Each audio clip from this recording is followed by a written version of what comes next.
یہ درود شریف کی مجلس ہوگی، اس کے بعد حضور کی شان میں کوئی کتاب سیرت کی ہم پڑھیں گے،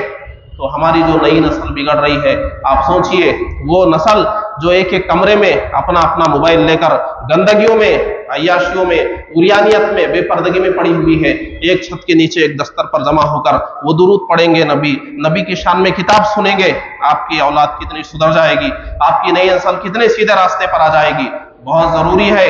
ہم کو، ہماری جو نسل ہے، آج دشمنان اسلام نے ان کے اندر سے محبت رسول کو چھین لیا ہے، تعظیم رسول کو چھین لیا ہے، ان کے اندر سے عشق رسول کو چھین لیا ہے، یہ سب واپس ہمیں اپنی نسل کو دینا ہے، تو یہ سارے کام کرنا ہے۔ اور اس ماہ میں ہمیں صرف ایک دن جلوس میں جمع ہو کر یا ایک دن مسجد میں جلسے میں بیٹھ کر مطمئن نہیں ہونا ہے۔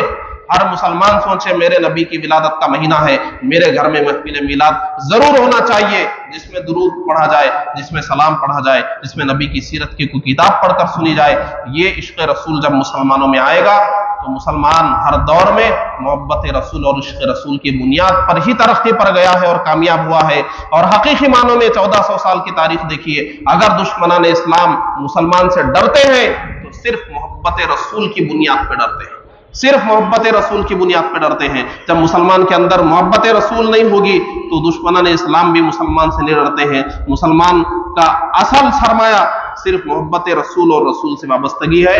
نبی کی سیرت کو جانیے، نبی کے مقامات کو جانیے اور اپنی نسل کو اس سے واقف کروائیے۔ اللہ تبارک و تعالی ہم سب کو نیک توفیق عطا فرمائے۔ وآخر دعوانا ان الحمدللہ۔